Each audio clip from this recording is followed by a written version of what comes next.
Գերմանական Ինզելգարդենը Հելենայի ամենասիրելի վայրերից մեկն է, հատկապես անցյալ տարվանից սկսած, երբ այստեղ տեղադրվեց հայկական խաչքարը։ Հայերի պատմությանը քաջատեղյակ Լեերի բնակչուհին հաճախ է գալիս այստեղ, ծնկի իջնում խաչքարի մոտ աղոթում հայերի համար։ Այդ մասին խոսելիս էլ աչքերը լցվում են։ Իմ ծնողները եւս անցել են տանջանքների միջով, երկրորդ աշխարհամարտի տարիներին սպանվել։ Ահա թե ինչու անտարբեր չեմ կարող լինել մարդկային ցավին։ Ալբերտ Թովմասյանը, որն արդեն մի քանի տարի Հայաստանից հեռու եվրոպական առաջատար պետության մեջ ստանձնել է փոքր հայրենիք կերտելու առաքելությունը, Հելենային հրավիրում է մասնակցելու Էրեբունի Երևանի տոնակատարությանը։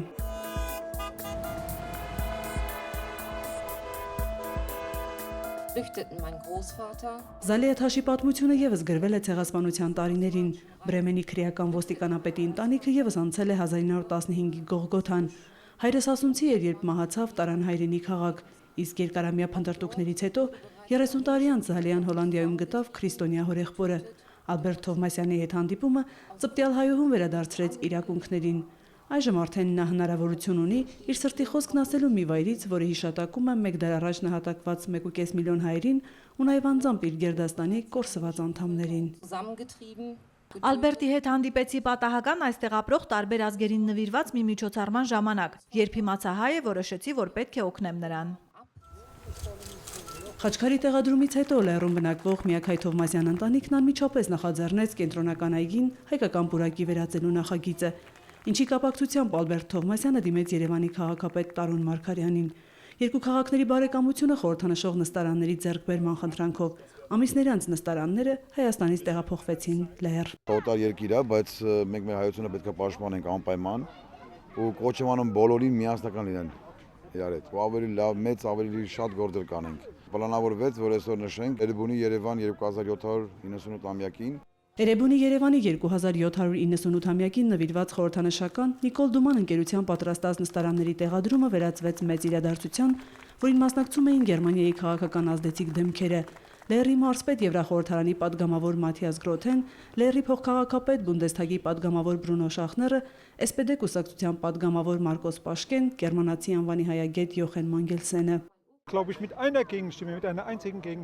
Անցյալ տարի Ալբերտ Թովմասյանի նախաձեռնությամբ տեղադրված այս խաչքարը ցեղասպանությունների կրկնությունը թույլ չտալու մասին աշխարհին ուղղված եւս մեկ ազդանշան էր։ Բունդեսթագի հունիսի 2-ի որոշումն այս առումով եւս մեկ կարևոր քայլ էր։ Կանցլեր Անգելա Մերկելը այո ասաց հայոց ցեղասպանությունը դատապարտող փաստաթղթին, ինչի առիթով եւս մեկ անգամ շնորհավորում եմ հայ ժողովրդին ու անձամբ Ալբերտ Թովմասյանին։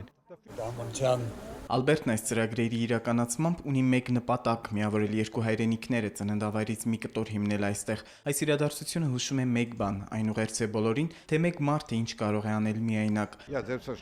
Որպես Բունդեսթագի падգամավոր պատրաստ եմ աջակցել հայոց ցեղասպանության հարցը միջազգայնացնելու ձեր պայքարին։ Հիմա մենք տոնում ենք ձեր հինավուրց մայրաքաղաքի տարեդարձը։ Երևանում չեմ եղել, խոստանում եմ լինել։ Ցանկանում եմ, որ Երևանը միշտ կանգուն մնա, վարդագույն, ամենակարևորը խաղաղություն լինի։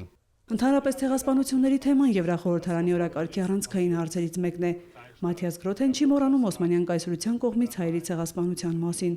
Ուրախ է ծննդավայր Լեռում հայկական հուշակոթողի տեղադրման առիթով, որն արտասահմանում ունի քարոզչական մեծ նշանակություն։ 2015-ի ապրիլին Եվրախորհրդարանի քայլը ոչ թե պարտքեր, այլ ցանկությունը, որն արտահայտեց ցեղասպանության փաստի առնչությամբ։ Այս հուշակոթողի տեղադրումից մեկ տարի անց մեր քաղաքներն ավելի ընկերացան։ Սրտանց ընդունեցինք Երևանի նվերը, որն իմ համոզմամբ արվեստի գործ է։ Սա հայ-գերմանական միասնության եւ սիրո նշան է։ Երևանի տարեդարձը շնորհավորելու նպատակով հրապարակ են մտնում Լեռի մանկապատանեկան ֆուտբոլային ակումբի սաները, մարզիչ Լամբերտ Թերգաստի գլխավորությամբ։ Գերմանական Դորտմունդի նախկին խաղացող Մանչեսթեր Յունայթեդի կիսապաշտպան Հենրիխ Մխիթարյանը անակնկալ ուներ փոքրիկ ֆուտբոլիստների համար։ Նրանք այսուհետև մարզադաշտ կմտնեն Մխիթարյանի ստորագրությամբ 10 համարի մարզաշապիկներով։ Նվերներ ստացան նաև Լեռի շախմատի տունն ու բռնցքամարտի դպրոցը։ Անակնկալները գերմանաբնակ մեր հայրենակիցներ Արթուր Աբրահամից ու Լևոն Արոնյանից էին։ Նստարանների տեղադրմամբ երկու քաղաքների միջև դրվում է թե մշակութային եւ թե սոցիալ-քաղաքական երկխոսության հիմքը։ Ցեղասպանության տարելիցին նվիրված խաչքարի մերձակայքում հերթական այս ձեռնարկը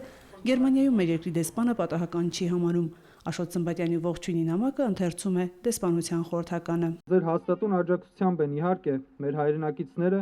հային բնորոշ աշխատասիրությամբ եւ ստեղծարարությամբ այս երկրի հանդեպ անկեղծ նվիրումով բնակվում եւ իրենց ներդրումը բերում գերմանական մշակութային բազմազանությանը եւ այս երկրի զարգացման գործին։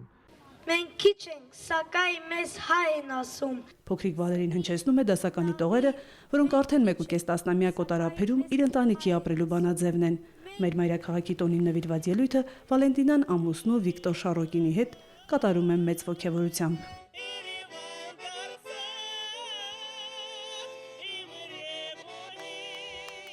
Հետո արդեն հերթը բարեմաղթանքներինն է։ Հայ խոհարարի ձեռքով պատրաստված եւ Վիլհելմ Սաֆենից տեղափոխված տորթը կտրում են գերմանահայ Թովմասյանն ու Բունդեսթագի падգամավոր Շախները, որը չի հրաժարվում նաեւ հայկական երխուշտայից։ Միջոցառման ամբողջ ընթացքում գերմանացի Ինգո Քարլը, որը փորձում է գերմանական դպրոցներում առաջ տանել ցեղասպանության թեման, մտածում էր ինչպես կյանքի կոչել հայ-գերմանական կրթական համագործակցությանը միտված իր ծրագիրը։ Դպրոցականների փոխանակման ծրագիրը կիրականացվի Մխիթար Սեբաստացի կրթահամալիրի հետ, ինչի համար շնորհակալ եմ լավ բարեկամ Ելենա Սարգսյանին։ Լայերում հայկական նոր նախագծի մասին փակագծերն է բացում նաև Ալբերտ Թովմասյանը։ Պուրակին հարող ծառերով փաթաթված փողոցը կավանակոչվի Երևան։ Թեկուզ ամեն մեկը մի փոքր մասով եթե կարողանում է իր հայ ազգի համար մի բան անել, ուրեմն ես ինքը շնորհակալ եմ բոլորից։ Նոր մտադրությունը կամբողջացնի նավահանգստային լայերում փոքր Հայաստանի դիմագիծը։ Գերմանահայ Ալբերտ Թովմասյանի ցանկությունը հայության ջանքերի համախմբումն է միավորումը համազգային նպատակների շուրջ։ Ինքը կշարունակի գործել դրսում, բայց Հայաստանը սրտում։ Մայա Խաչատրյան, Արմեն Անդրեասյան, Առաջին ալիք, Գերմանիա։